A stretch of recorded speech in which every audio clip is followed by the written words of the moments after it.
Always remember that you are the thing, and the absolute, unconditional, boundless, irrevocable property of Immaculate One. You are a tool in her hand, so act only according to her will. Accept everything from her hand. Take refuge in her, like a child who always takes refuge in its mother, and trust everything to her. Strive for her honor, for her affairs, and the care of yourself and your kin leave to her. You shall not give yourself credit for anything, but recognize everything as received from her. All the fruit of your labors depends on the unity with her, just as she is the tool of God's mercy. Life, every moment of it, death, where, when, and how, and my eternity, they are yours, O Immaculate One. Do with all of it whatever you wish.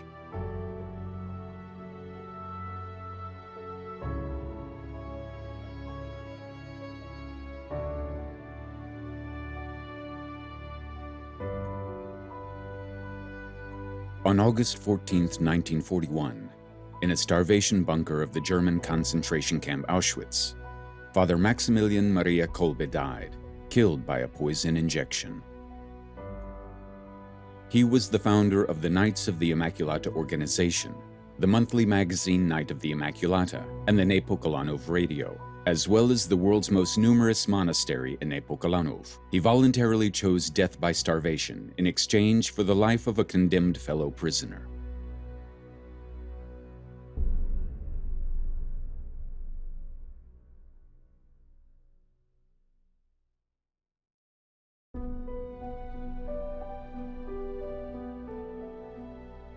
For most, Maximilian Kolbe remains primarily, but sometimes only, a martyr. Meanwhile, his rich life story could be shared by several people. In all areas he dealt with, he did not recognize compromise. Entering the order, he took the name Maximilian, which in Latin means the greatest, and this name perfectly characterizes his future activities. In some orders, the family or masculine orders, the friar doesn't have a chance to choose the name, but the provincial give the name. And I think it happened the same in the case of Maximilian. He got the name not because he wanted to be called Maximilian, but he received his name, and the providence maybe start to modify his life and to perform his life according to this name which he received with the first profession. Father Maximilian never set intermediate goals for himself. Everything was to be maximal.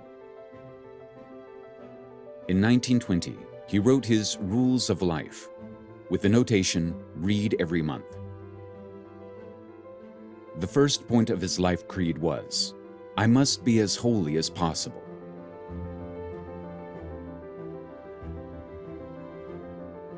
How did it come to pass that this humble monk, who came from a poor family and did not have any affluent and powerful sponsors, created the work that still inspires amazement and admiration today? Because what made him strong is not that Christianity is only an idea, production of human thinking, but Christianity is based on the reality of the acts of God, who was our creator, and he is our redeemer, and who will fulfill us and become the perfection.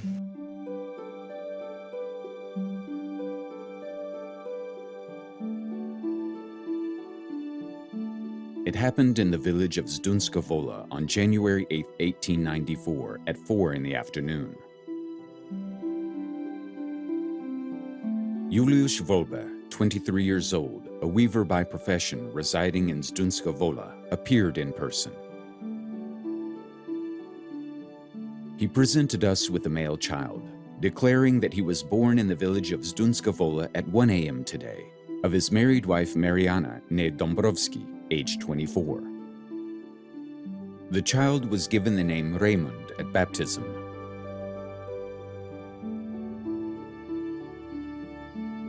Raymond Kolbe's family belonged to the middle working class. Both of his parents, his father Juliusz and mother Mariana, came from families of weavers.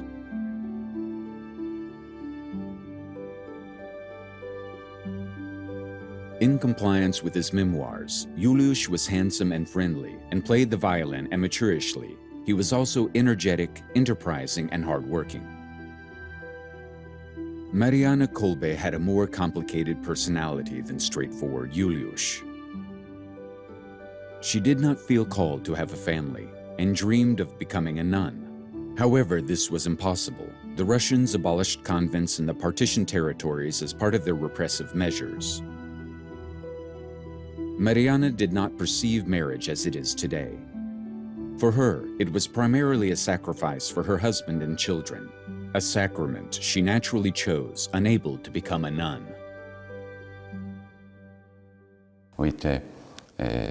They try to educate their children according not only to the faith, but also according to a kind of high educated standard of living. At the turn of the century, the Kolbe family lived successively in Zdunska Wola, Łódź, and Pabianice in the Russian partition. Kolbe's father Juliusz was active in the Association of Christian Workers, founded by Father Marceli Godlewski. By the way, a priest accused of anti-Semitism, who during World War II helped save several hundred Jews, becoming a righteous among the nations. Priests such as Father Marceli Godlewski, Father Wawrzyniak, and many others are undoubtedly people who greatly inspired the next generation of Polish priests, including Father Maximilian Kolbe, who grew up facing reality particularly affected by poverty and injustice. That is, the reality of the working class communities of Łódź, Pabianice, and nearby towns. In his childhood, an unusual event occurred, which Mariana Kolbe described years later. Trembling with emotion and crying, he tells me, "When my mother told me, 'What would be of you?' I asked Our Lady what would be of me. And then, when I was in church, I asked her again.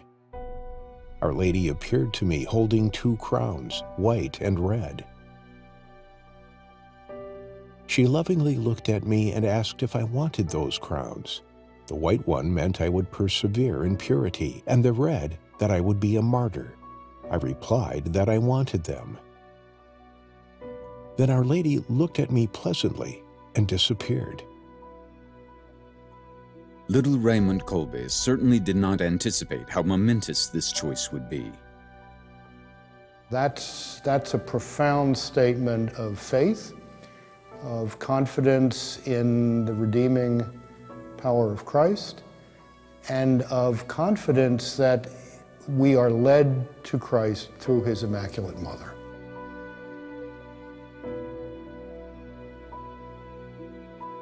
Raised in such a patriotic and religious atmosphere, the young Kolbe brothers directed themselves toward serving the fatherland, preferably through service to God.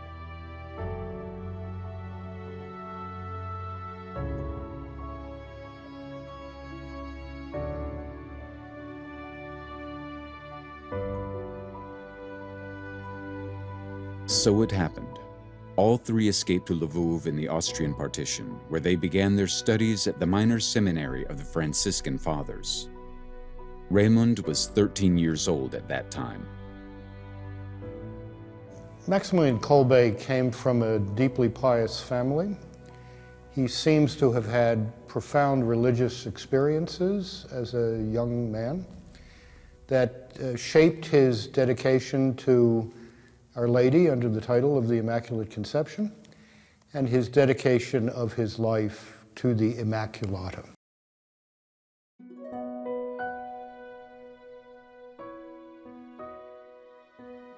Even as a cleric, he felt a call to fight for the Immaculate, but he did not know what kind of struggle he should undertake. And in the boarding house in the choir where we listened to Mass, with my face on the ground, I promised the Blessed Virgin Mary, reigning in the altar, that I would fight for her. How? I did not know, but I imagined fighting with material weapons. In 1912, as one of the most talented, he was sent to study in Rome. When World War I broke out 2 years later, Kolbe's older brother Franciszek finally abandoned the order and joined the army to fight for a free Poland. So did their father, Juliusz, who died in unclear circumstances. Maximilian Kolbe recalled that being sent to Rome was a providential decision. Had he stayed in Poland, he would not have endured in the convent, but like his older brother, he would have fought for Poland. His life would have taken a completely different course.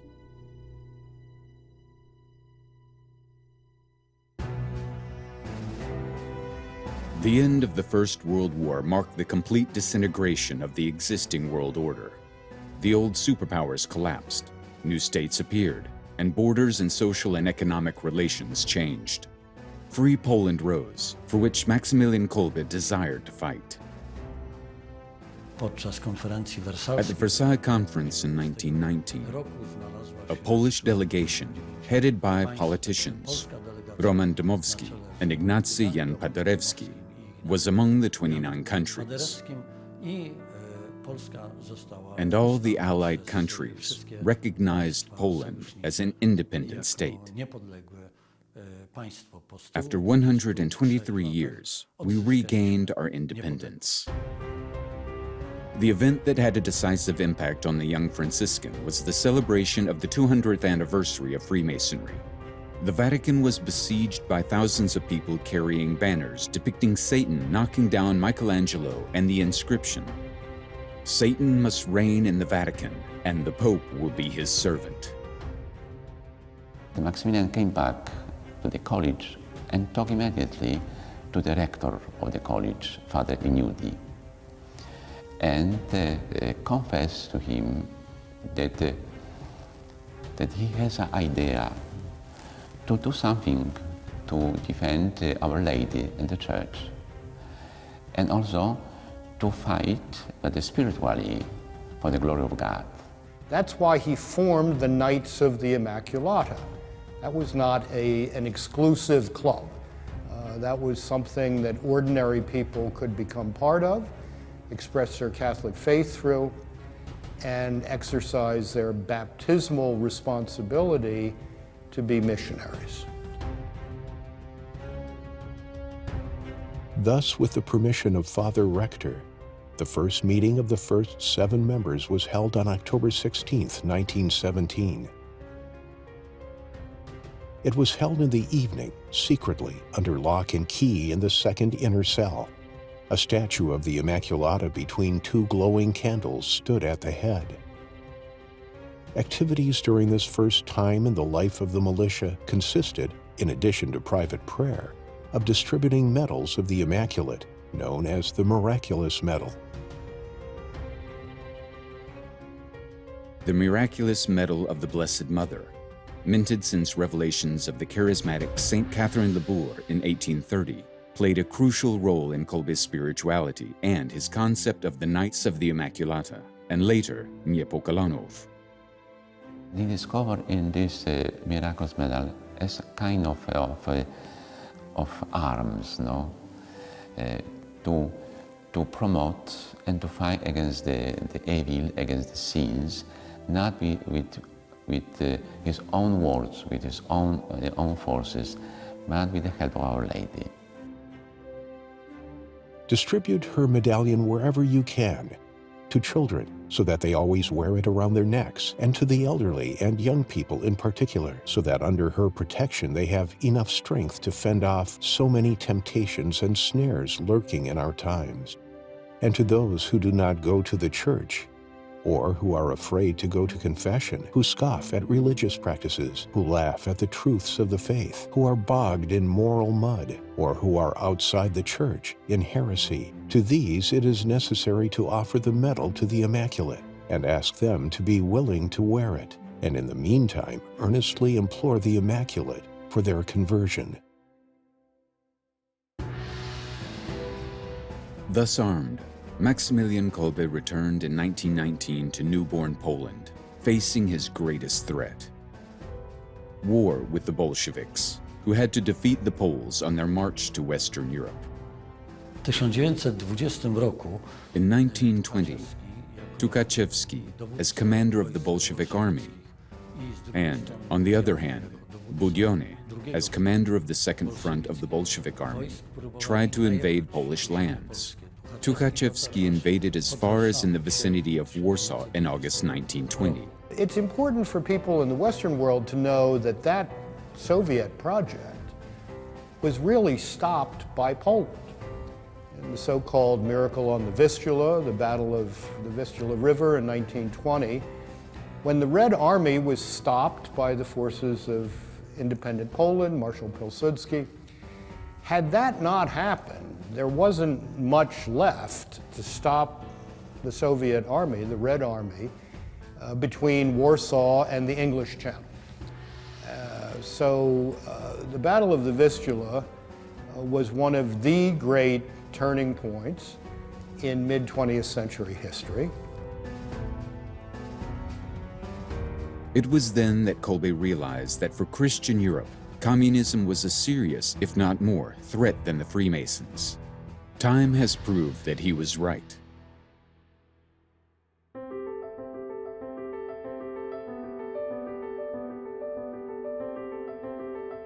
In turn, those to whom the Lord God has lent some flexibility of pen and ability in any field of literature should also, united in separate circles, use these gifts of God to produce as much good press as possible in every field of literature. Father Maximilian Kolbe had a clear vision of evangelization of society through the mass media. He paid particular attention to the press, and the example of his father Juliusz was not without significance in this case. Father Maximilian was a true evangelist. In some respects, he anticipated what John Paul II would call the new evangelization. He understood that the church had to make its proposal out in the world and introduce people to Christ through whatever media of communications were available. And in the 20th century world, that meant the press. That meant creating a Catholic press that would spread the gospel.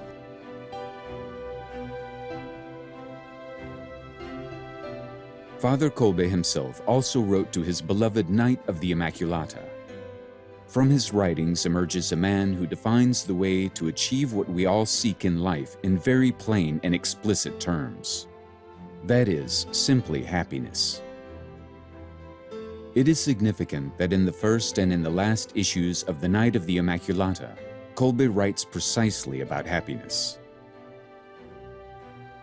Everyone desires and chases happiness, but few find it because they do not look where it is. Man's heart is too big to be filled with money, sensuality, or the deceptive though intoxicating mist of fame. It yearns for a higher good, boundless and everlasting. And such a good is only God. Delving into his text, we can understand where his extraordinary strength came from, making real the saying that faith can move mountains.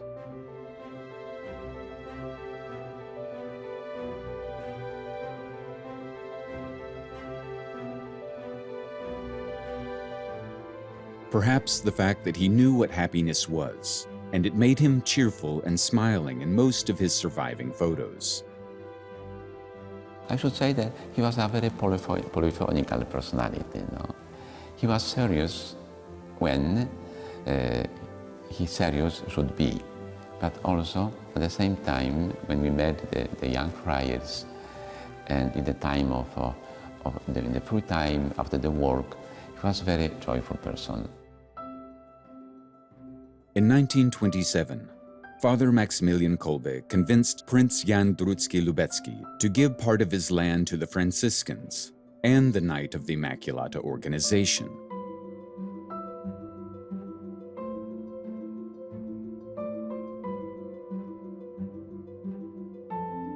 He also obtained the right to establish a new monastery. Niepokalanów was built literally on bare ground, but at a rapid pace. On October 1st, Father Kolbe set about building a monastery, starting with a chapel near the statue of Our Lady. The brothers worked with the sacrificial help of the local population. On the feast of the Presentation of the Blessed Virgin Mary, November 21st, the monks moved in. On December 8th, on the feast of the Immaculate Conception, the new monastery, named Niepokalanów, was consecrated. During the move, Father Maximilian told his confreres, Niepokalanów is a place chosen by the Immaculata. Its purpose is to spread her honor. Everything, whatever is and will be in Niepokalanów, is her property. In this new monastery, our consecration must be profound. Religiousness must flourish there in all its fullness. It will be very modest in conformity with the spirit of St. Francis. Just 2 months after moving there, the brothers had already published the first issue of The Night of the Immaculata. It was already 70,000 copies. He tried to reach with his newspaper everybody, no? Just to educate. Because the level of education was very, very low because of hard-working people, no? They didn't have time to read, and they even didn't have the books. For that, he published a very cheap newspaper, no? To permit to everybody to buy and to educate through to others and from himself, and to discover what kind of beauty everybody has in his own life. The impressive flourishing of Niepokalanów is part and parcel of the development of the Second Republic. Poland made a remarkable economic leap. From a backward agricultural country ruthlessly looted by the partitioners, the construction of a modern state began. There was a focus on industrial development. They created Gdynia, the most modern city and port on the Baltic, a network of railroads, and a heavy industrial district covering 60,000 square kilometers, where hundreds of thousands of workers found their jobs. For Father Kolbe, these were the future potential recipients of his ideas. Niepokalanów became a monastery unique in its kind. Father Maximilian was authorized to receive novices in unprecedented numbers. So the monastery rapidly grew. At the same time, however, it was a monastery with a primary servant role to the Night of the Immaculata. Niepokalanów existed so that the Night of the Immaculata could be published. And it grew so that the Night of the Immaculata could have an ever-increasing circulation, an ever-increasing reach, to reach more and more people. In 1939, the circulation of the Night of the Immaculata was exactly 1 million copies. Niepokalanów was practically self-sufficient. There were 760 monks and seminarians living there. The grounds of Niepokalanów covered more than 28 hectares. There was also no shortage of places of entertainment. There were volleyball, basketball, handball, and football fields.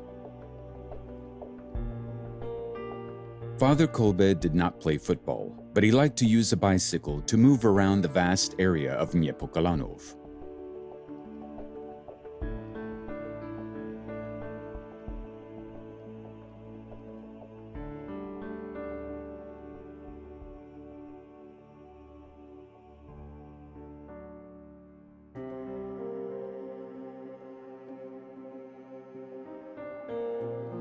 In 1930, Father Maximilian and 4 other monks embarked on a missionary journey to the Far East.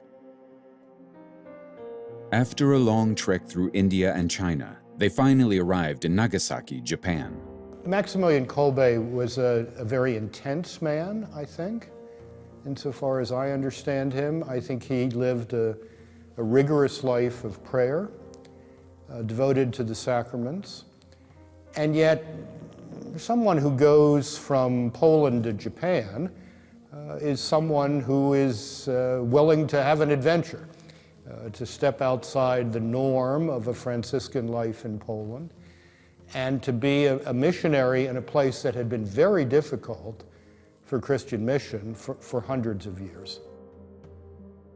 Father Kolbe's main idea was to start a branch of Niepokalanów there and publish The Night of the Immaculata in a Japanese version. Very few believed in the success of this mission. However, once again, Father Kolbe showed that faith moves mountains. Not only did he succeed against all odds in starting the publication of the Japanese Night, but most importantly, he founded a Franciscan monastery in Nagasaki, which still exists today.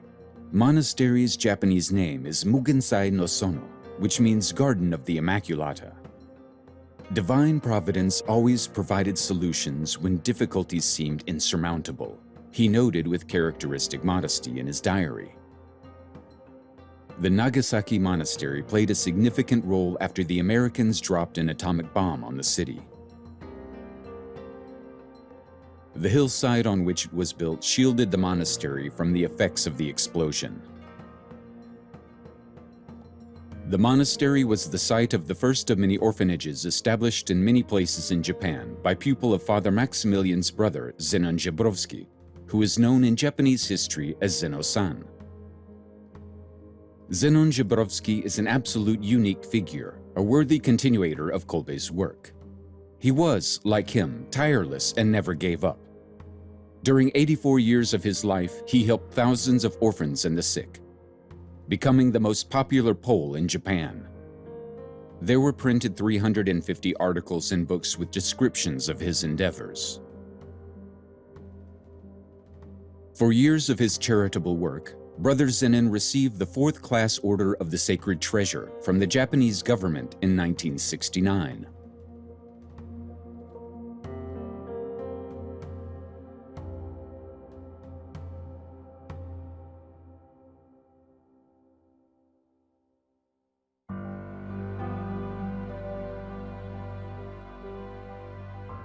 In 1936, after his return to Poland, Father Maximilian was re-elected guardian of Niepokalanów.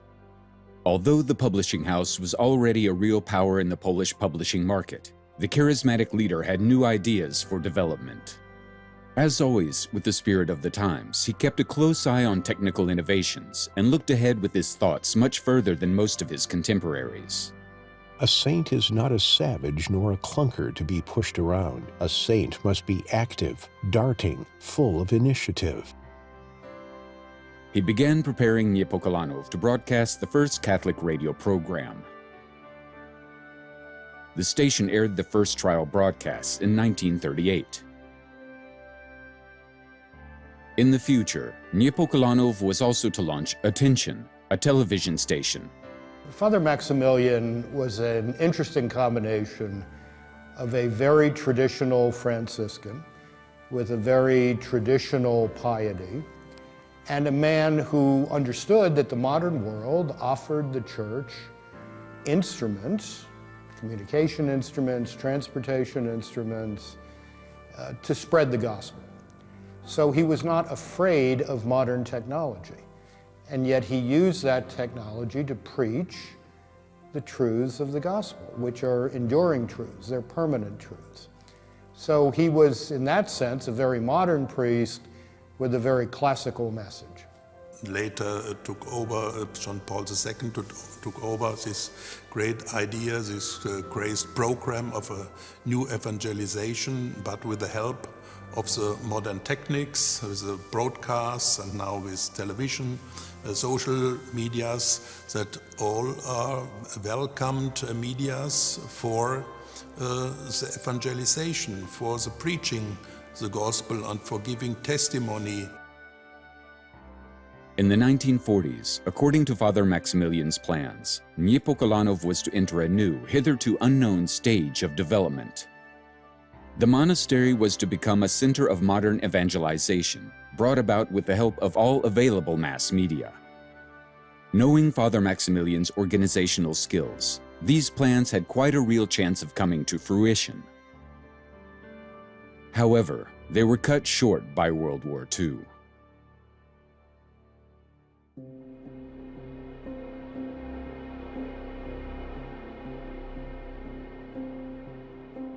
The dreams of his own television station and the further development of Niepokolanów, like the further development of the reborn Polish state, were abruptly interrupted by the outbreak of World War II. Poland became its first and most affected victim. It suffered the heaviest personal and material damages relative to its population and national assets. Sandwiched between two totalitarianisms, fascist and communist, it had no chance. On September 1st, 1939, it was invaded by Germany, and on September 17th, battered by a treacherous attack by the Soviet Union. A nearly 6-year period of tremendously bloody and brutal occupation began. Both the Germans and the Soviets immediately began to impose a reign of unprecedented terror. Both regimes sought first to strike those groups that could play a leadership and spiritual role in society. Only a nation whose leadership layers are destroyed will allow itself to be relegated to the role of slaves. Adolf Hitler, 1939. The Germans' goal was to completely Germanize Poland by removing the local population, Poles, and members of national minorities. It had been executed through their displacement and systematic extermination. The Germans murdered Polish citizens in a systematic and orderly manner. And it was part of the German policy against Polish intellectuals, against Polish leading groups. The first action, so-called Intelligenzaktion, Action Intelligentsia, which was to eliminate educated people in Polish society, also brought many arrests for the monks, for priests. Then another action which spread in general government was having a code AB, and again that was to eliminate the same groups in these areas. So in many convents, the Gestapo or the German police was coming with the prepared list of all the priests, monks, and friars who were living in these places. On June 14, 1940, the first mass transport of Poles to the German Auschwitz concentration camp began.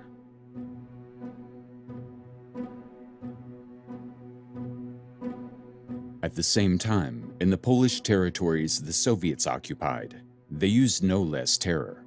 In the so-called Katyn massacre, more than 20,000 Polish prisoners of war, mostly army and police officers, were murdered with a shot to the back of the head.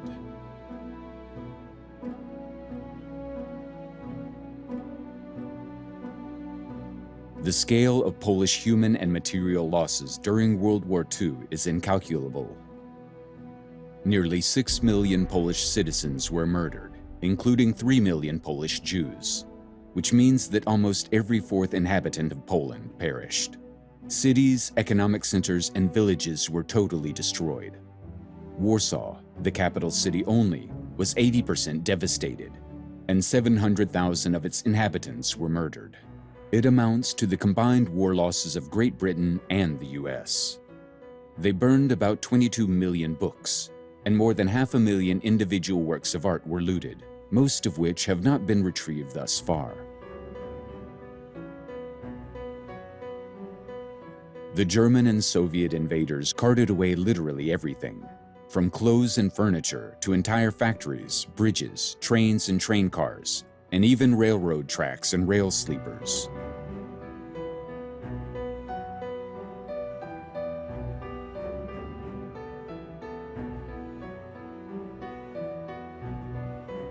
Furthermore, after World War II, under pressure from Great Britain and the US, Poland had to cede 48% of its territory to the Soviet Union, losing some 178,000 square kilometers, including the cities of Lwów and Vilnius, inextricably linked to Polish culture. After the attack by the Germans and Soviets, Maximilian Kolbe and his Niepokalanów found themselves in German-occupied territory. As a representative of the church, he experienced the full scale of the persecution inflicted on the Polish elite. As early as September 19, 1939, immediately after the occupation of Niepokalanów, he and his confreres were arrested. Several months of wandering around various camps began. It can be said that the Franciscans were lucky. They were not executed like, for example, 24 priests from Kiev.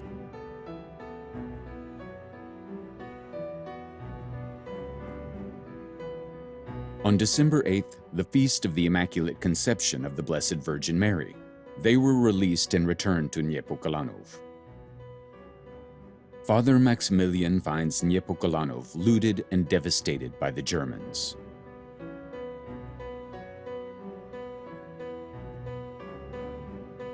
Moreover, the occupiers directed there about 3,500 displaced persons from the areas incorporated into the Third Reich, including 1,500 Jews. Father Kolbe rushes into action, filled with unusual energy, and with his brother, he organizes aid and food and helps all those who need it. Already after the deportation of the displaced people, some Jews stayed hidden in Niepokalanów, and others found safe shelter in the countryside where they were supplied with forged documents. In these difficult days, Father Kolbe did not give in to oppression. He continued to try to do what he had been doing all his life. Preach the word of God and a miracle happens. The Germans granted a one-time permission to publish one issue of The Night. There appears a significant text written by Maximilian Kolbe himself. This is the very first article on happiness that St. Maximilian wrote, OMK. So here is the very last article he wrote on truth, prawda, MK, and the very last thing he mentions on lasting happiness. And this was 1940, 1941, December, January issue. In the latest issue of The Night of the Immaculata, Father Kolbe returned to his creed from the first issue. He wrote again about happiness and truth. Although not everyone loves the truth, it alone can be the foundation of lasting happiness. Lasting happiness. No man under the sun does not seek happiness. In fact, in every act we perform, happiness shines upon us, in one form or another, as our goal to which we naturally aspire. Happiness, however, founded not on truth, cannot be, like untruth itself, lasting. Only truth can be and is the unbreakable foundation of happiness for both individual people and humanity as a whole. The publication of The Night of the Immaculata, which was the greatest happiness for Father Kolbe, probably sealed his fate. The Germans could not tolerate a priest having such a following among Poles. The second arrest of Father Kolbe took place on February 17, 1941. They sent him to Pawiak, the largest German prison on Polish territory. There were about 100,000 people who passed through Pawiak, of whom 37,000 were murdered, and about 60,000 deported to concentration camps. Only 3% of the prisoners were released. At Pawiak, Father Maximilian's ordeal begins.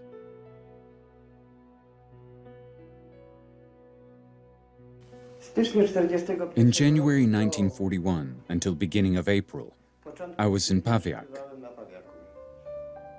In a cell in the third ward, I stayed together with a Jew named Singer.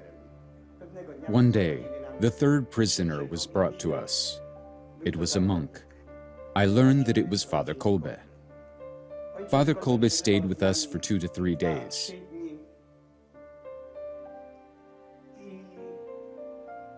And during the morning roll call, an SS man came.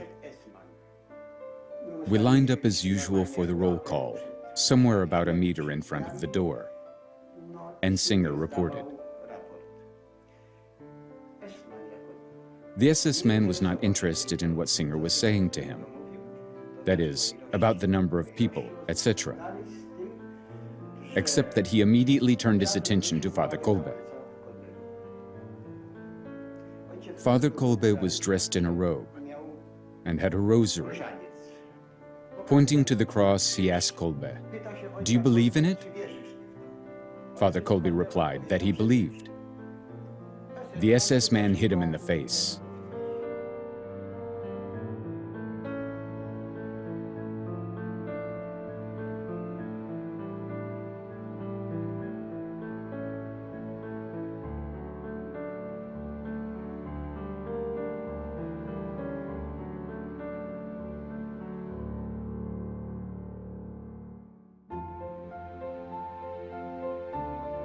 Father Kolbe carefully repaired the rosary, which was torn by a German, with a thread from his robe and hid in a little bag. Shortly after, he saved one more life in Auschwitz through its use.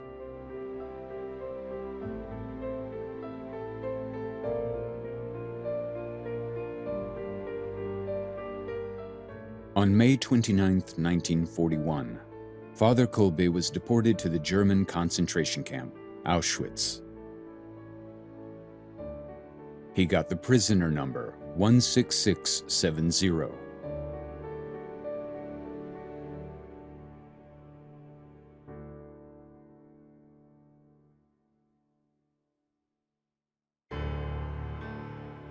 The Auschwitz camp was opened 10 months after the outbreak of the war.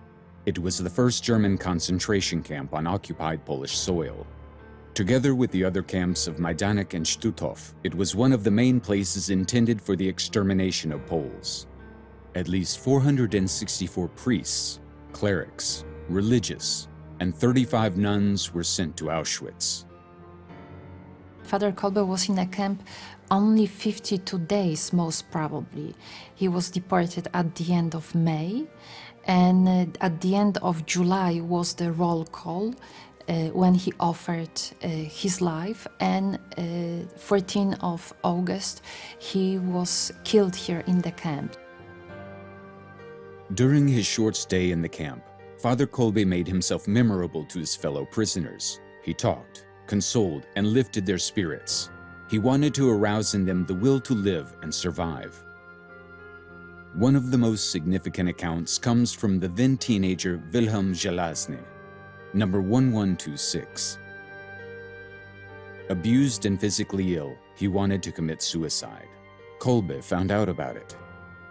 At one point, he grabbed me by the shoulders, looked deeply into my eyes, and said, "You will live. You have to live," Żelazny recalled. It was then that Kolbe gave him a rosary hidden in a small bag. He said, "You can use it for the next days." And this is what he did. He started to pray, and this prayer, the words, really supported him. Wilhelm Żelazny survived Auschwitz and kept the rosary. Years later, he donated the priceless relic to the St. Maximilian Kolbe Church in Auschwitz.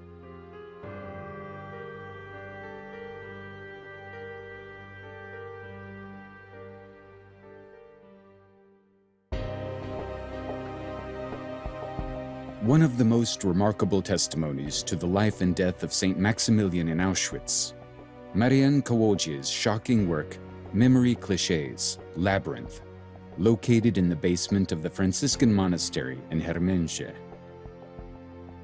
Visual artist Marian Kałobie, then a 17-year-old scout, prisoner number 432, was one of the camp's first prisoners. For 50 years, he kept quiet about his past. In 1993, when he suffered a stroke, he returned to his experiences, creating a plastic story about himself and those who did not survive the death factory.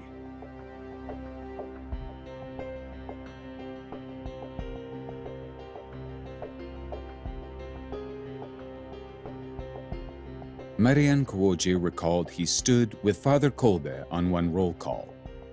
Saint Maximilian's expression of selfless love for an unknown husband and father of a family restored Kłodzie's faith in humanity, which helped him survive 5 years in the camp. As he recounted, he believed that the Providence encouraged him to give witness to what he experienced and what happened to Father Kolbe.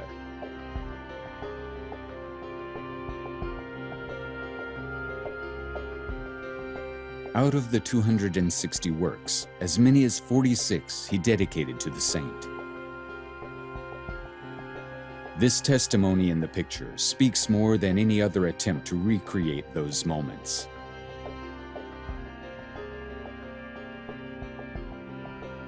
In the last letter he wrote from the camp, Maximilian comforts and reassures his beloved mother. This short letter says more about the strength of his faith than 1,000 words. My dear mother, at the end of May, I arrived with a transport to the Auschwitz camp. All is well with me. Dear mother, be calm about me and my health, because the good God is in every place and remembers everyone and everything with great love. It would be good not to write to me before you receive my following letter, because I do not know how long I will remain here. With sincere greetings and kisses, Raymond Kolbe.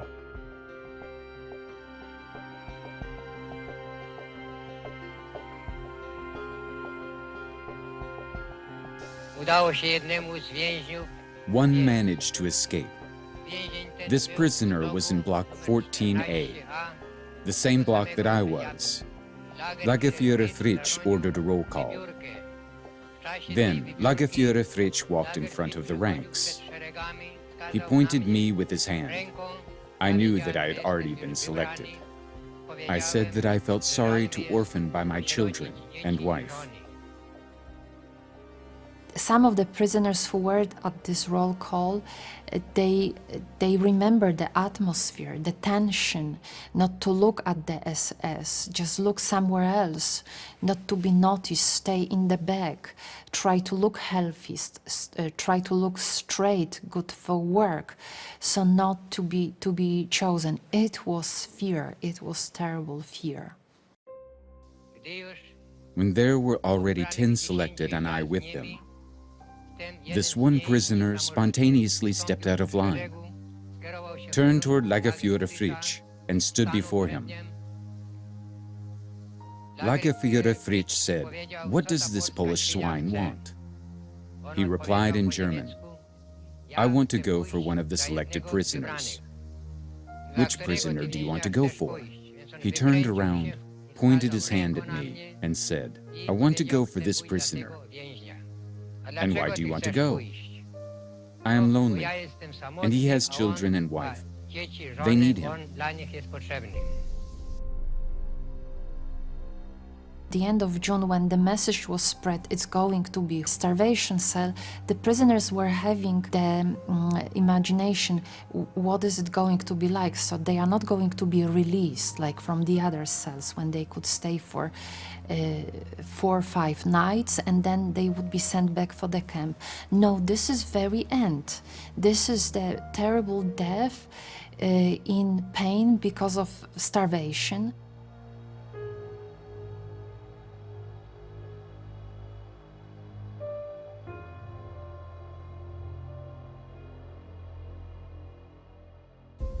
The one who sacrificed his life for me was Father Maximilian Kolbe, his camp number 16670.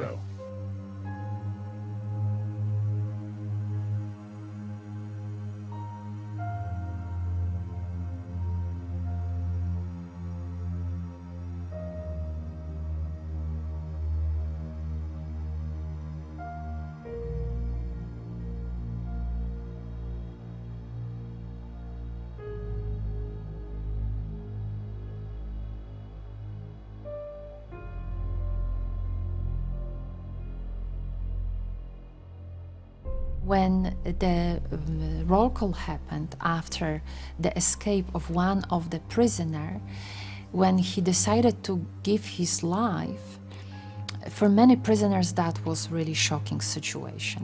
Fighting for life every single day, trying to keep for the next, to survive, to give life for someone else, it was something they could not really comprehend in this moment. So it was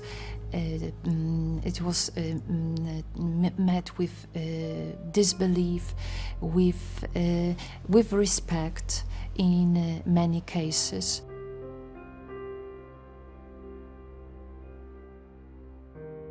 How impressive Father Kolbe's sacrifice was proves another exceptional testimony. On September 19, 1940, Captain Witold Pilecki, a representative of the Polish underground state, allowed himself to be voluntarily arrested and sent to Auschwitz. His task was to organize the underground and pass on reports on the situation in the camp.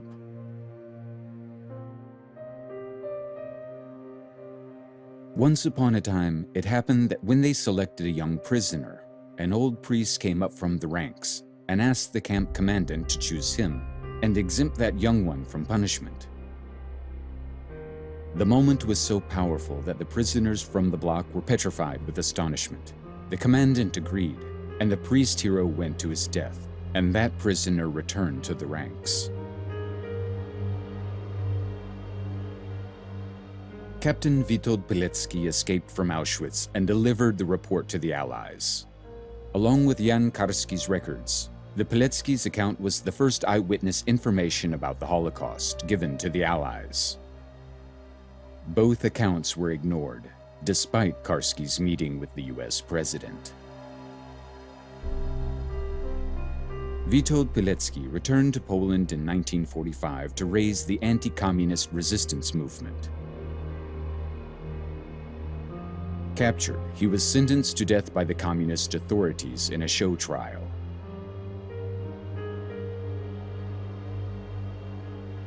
The sentence was enforced.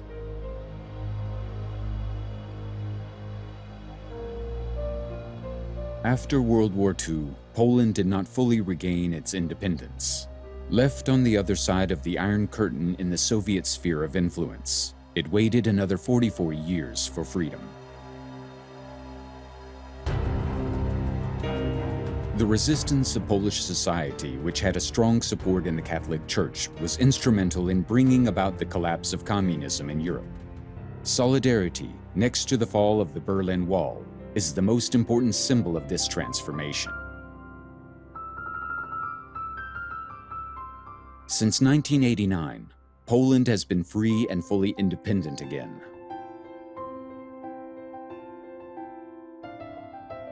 It would not have been possible without people like Father Maximilian Kolbe.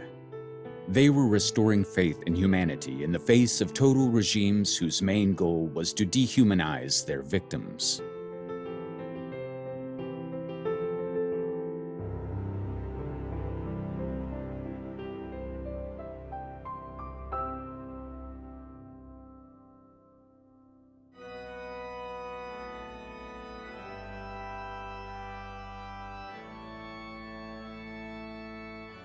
The martyrdom of Father Maximilian is a well-known fact throughout the world. However, it is not generally known that Father Maximilian's beatification process was not based on the path of martyrdom, but on the path of heroic virtues. To look to his whole life and death, no?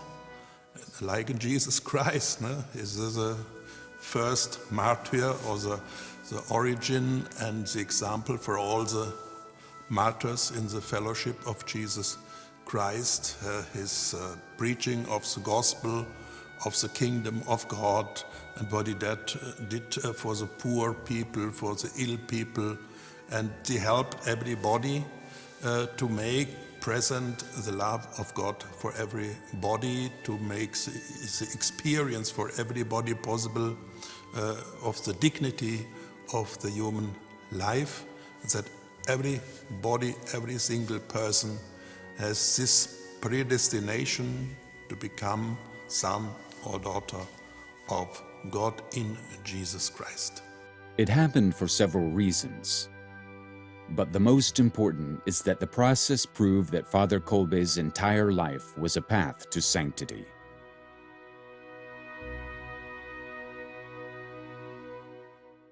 In this place of terrible suffering, Father Maximilian Kolbe won a spiritual victory, similar to that of Christ, voluntarily giving himself up to die in a starvation cell for his brother.